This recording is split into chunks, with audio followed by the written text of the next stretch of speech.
გამარჯობა, ეთერშია ქრონიკა 11 საათზე. გიორგი აბაზაძე გაგაცნობთ ახალ ამბებს. ძალადობრივი მოვლენებიდან 3 კვირა გავიდა. დუმილის რეჟიმში მყოფ ბრიუსელს პარლამენტის თავმჯდომარე რეაგირებისკენ მოუწოდებს. ამერიკაში ფარას კანონის გამკაცრებას ის კონგრესმენი ითხოვს, რომელიც საქართველოს ინტერესების საწინააღმდეგო განცხადებებითაა დაკავებული.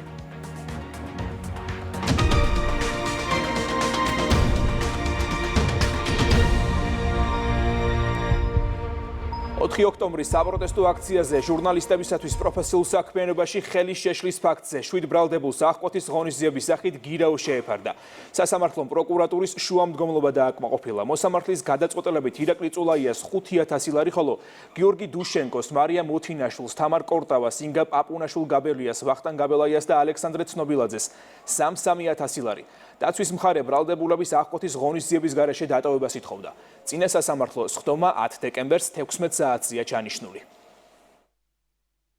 ამ აღკვეთი ღონისძიების გამოყენებას შინაარსი არ გააჩნია, არსი არ გააჩნია. საქმე გვაქვს პოლიტიკური რეპრესიის მორიგ აქტთან. არც ფორმალური საფუძველი არ იყო სახელზე, არც ახალი დანაშაულის ჩადენის საფრთხე, მით უმეტეს მტკიცებულებათა განადგურების საფრთხე, თუმცა მიუხედავად ამისა, მოსამართლემ საკმაოდ დაუსაბუთებლად ბრალდების ხარის პოზიცია სრულად გაითვალისწინა და სამწუხაროდ არც ერთი თეთრით ნაკლები 5000 ლარზე არ შეუფარდა ირაკლი წულაიას. აღნიშნულს გავასაჩივრებს აპელაციო სასამართლოში. სასამართლოს მიერ სრულად აკმაყოფილდა ბრალდების ხარის შუამდგომლობა და 7 ბრალდებულს აღკვეთი ღონისძიების სახით გირაო შეეფარდა, 6 ბრალდებულს 3000 ლარი, ხოლო მე-7 ბრალდებულს 5000 ლარი. გამოძიებით დადგინდა, რომ 2025 წლის 4 ოქტომბერს აღნიშნულმა პირებმა ბრალდებულებმა სხვადასხვა მასმედიის საშუალების წარმომადგენლებს ხელი შეუშალეს პროფესიულ საქმიანობაში, აღნიშნული კი გამოიხატა სხვადასხვა ძალადობრივ ქმედებაში, რიგ შემთხვევაში ეს იყო წიწაკის სპრეის შესხმით, ძალადობრივი ქმედებებით, რომელიც განხორციელდა ოპერატორებზე, ძალადობის მუქარით და ასე შემდეგ. დუმილის რეჟიმში მყოფ ბრიუსელს პარლამენტის თავმჯდომარე რეაგირებისკენ მოუწოდებს. 3 კვირა ბრიუსელი პრეზიდენტის სასახლის ძალადობრივ შტურმს არგმობს. ამ შინაარსის პოსტს სოციალურ ქსელში პარლამენტის თავმჯდომარე აქვეყნებს, როგორც შალვა პაპუაშვილი წერს, ძალადობის არ დაგმობა ძალადობის წახალისებაა. სირცხვილია აღნიშნავს პირველი კანონმდებელი.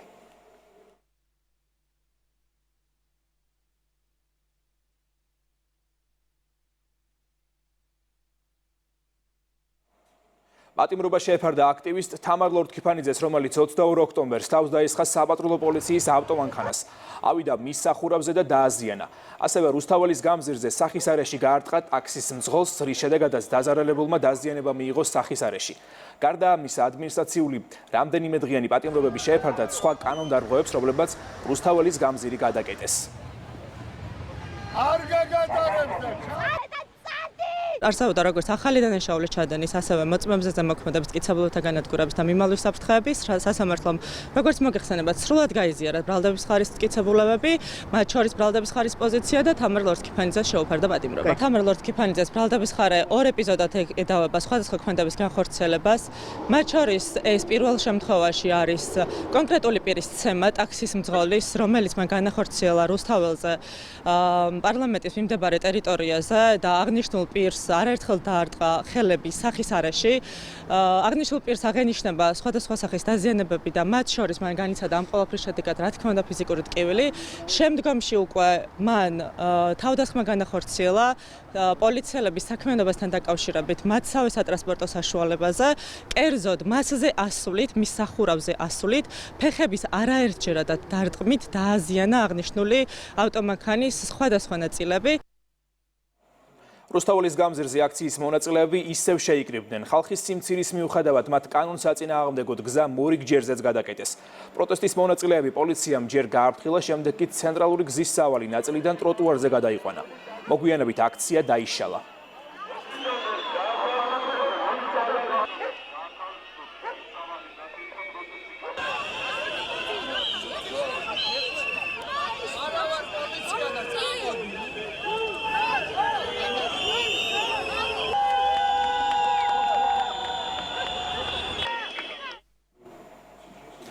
აქციაზე იმყოფებოდა ნინო ლომჯარია, რომელიც პროტესტის მონაწილეებს კანონდარღვევისკენ ხშირად მოუწოდებს. ის ტრადიციულად იდგა ტროტუარზე და არა გზის სავალ ნაწილზე.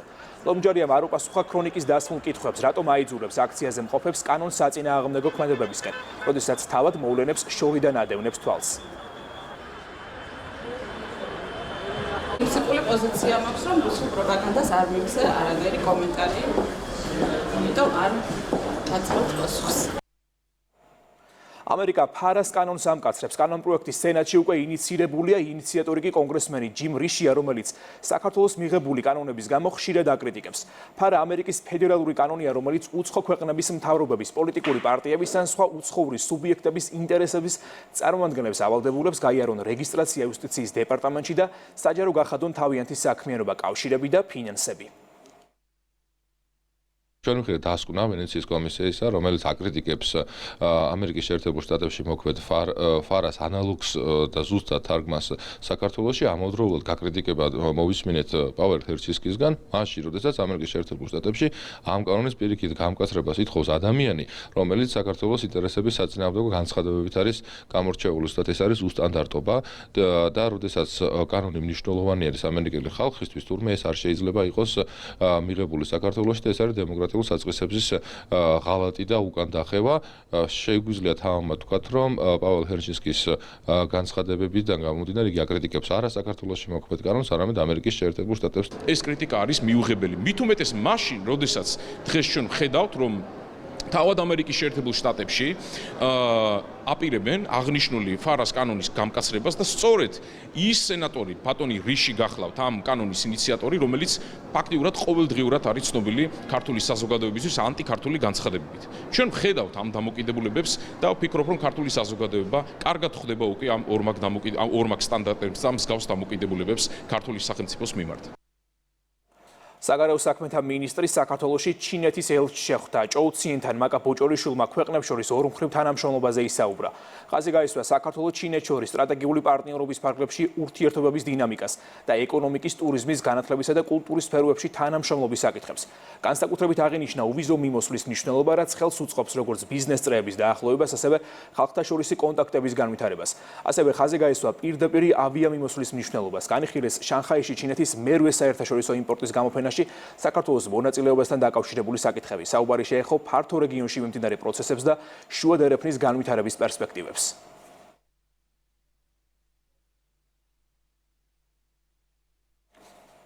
ქვემო ქართლის პოლიციამ განსაკუთრებით დიდი ოდენობით ნარკოტიკი ამოიღო. დაკავებულის პირადი და საცხოვრებელი სახლის ჩხრეკის შედეგად სამართალდამცველებმა 1 კილო და 300 გრამი გამომშრალი მარიხუანა ნივთმტკიცებად ამოიღეს.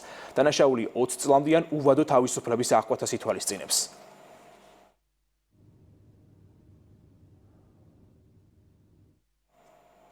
ნარკოდანაშაულის ბრალდებით ერთი მოქალაქე დააკავეს ასევე აჭარაში, კონკრეტულად უკანონო შეძენა, შენახვისა და რეალიზაციის ხელშეწყობის ბრალდებით.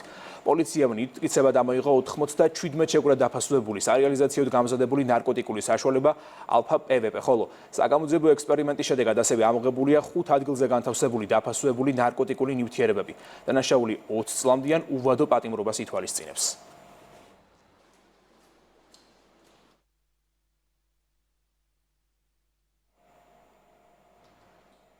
პოლიციამ 43 ავტომობილის გაქურდვის ფაქტი გახსნა და 5 მოქალაქე დააკავა. მოპარული ნივთების ნაწილი ნივთმტკიცებად ამოიღეს. გამოძიების ინფორმაციით ბრალდებულებმა ოქტომბერში გვიან ღამით ძველი თბილისის, ვაკეს საბურთალოსა და დიდუბეთ-ჩუღურეთის ტერიტორიაზე 43 ავტომობილის საქარე მინები დააზიანეს, რის შედეგადაც ავტომობილებში არსებულ პირადი ნივთები, ელექტრომოწყვილობები და სხვადასხვა ოდენობის თანხა მოიპარეს. დანაშაულები ითვალისწინებს 7 წლამდე პატიმრობას.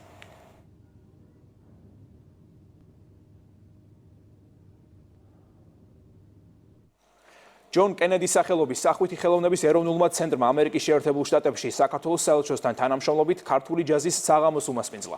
სტუმრებს სიტყვით მიმართა თამარ პალიაშვილმა და ქართულ-ამერიკული კულტურული კავშირების მნიშვნელობას გაუსვა ხაზი. კენედის ცენტრის მილენიუმის სცენაზე გიორგი მიქაძე ამერიკული და ქართული ჯაზით წარსდგა. კონცერტს ამერიკის შეერთებულ შტატებში აკრედიტებული დიპლომატიური კორპუსის წარმომადგენლები, სახელმწიფო სტრუქტურების წარმომადგენლები, ქართული დიასპორისა და ამერიკული ჯაზის მოყვარული საზოგადოება დაესწრო. წარმოდგენილი იყო ქართულ ტრადიციულ ჰანგებსა და ამერიკის ჯაზს შორის არაჩვეულებრივი ჰარმონია შესრულებული გიორგი მიქაძის ბენდის მიერ. ჩვენ გვახარებს ის ფაქტი, რომ ღონისძიებამ მაღალი შეფასება დაიმსახურა. ამ ღონისძიებას ესწრებოდნენ როგორც ოფიციალური პირები, ამერიკის შეერთებული შტატების სახელმწიფოს სხვადასხვა სტრუქტურის წარმომადგენლები, ისე ადგილობრივი მსმენელი და ქართული დიასპორის წარმომადგენლები. ძალიან დიდ მადლობას ვუხდით კენედის ეროვნულ კულტურის ცენტრს ძალიან ნაყოფიერი თანამშრომლობისთვის. ძალიან მიხარია, რომ კენედის ცენტრში დიდი ხნის შემდგომ დავბრუნდი, წარმოვადგინე ჩემი Jazz Trios პროექტი Face to Face, რომელიც არის ქართული სიმღერათა კრებული. ამ პროგრამას ხშირად წარმოადგენს სხვადასხვა ქვეყნებში, სხვადასხვა საკონცერტო დარბაზებში და ძალიან მიხარია, რომ საქართველოს საელჩომ დამპატიჟა კენედი ცენტრთან თანამშრომლობასთან ერთად შევასრულეთ ეს პროგრამა და იმედი მაქვს, რომ კიდევ დავბრუნდებით.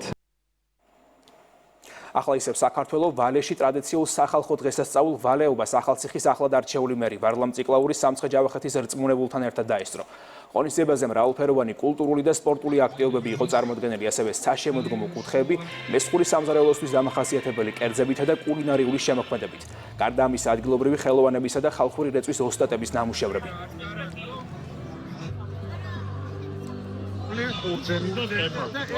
უსურვებ წარმატებას ქალაქ ვალის სოფლებს, მოეწყო სკოლის ბავშვების მიერ დამზადებული ნაწარმის გამოფენა, სოფლიდან ჩამომბრძანებული მეწარმეების მიერ მოხდა თავიანთი კერძების, ასევე ხელნაკეთი ნივთების გამოფენა. ძალიან მნიშვნელოვანია ჩვენს მუნიციპალიტეტში მსგავსი სახის ღონისძიებები, ჩემი ძალიან დიდი სურვილია, რომ მომავალ წელს უფრო მასშტაბურად აღნიშნოთ ვალეობა 2026 და დავასახელოთ ვალის საპატიო მოქალაქე.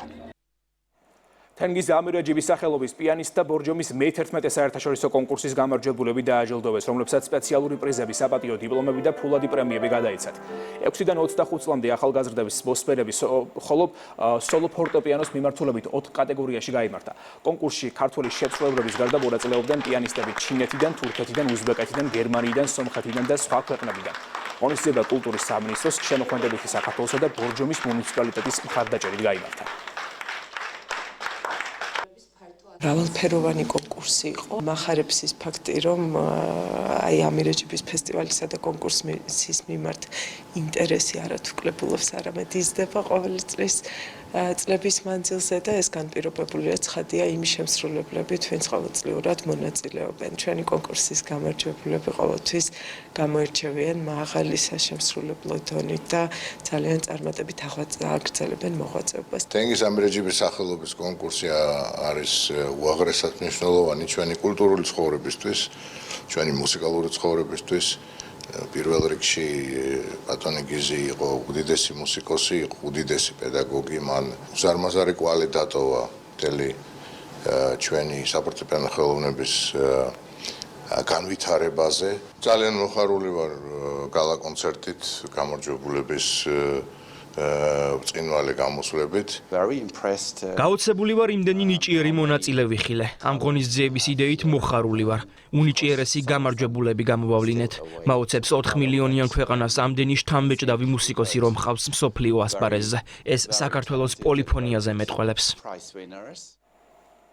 ის ვინც მთავარია დიმიტრი ყიფიანისადმი მიძღვნილი ღონისძიება რუსთაველის თეატრში კულტურის სამინისტროს ორგანიზებით გაიმართა.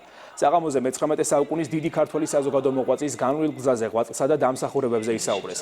ღონისძიება თეატრალურ შემეცნებით, ქორეოგრაფიულ და მუსიკალურ დადგმებს მოიცავდა.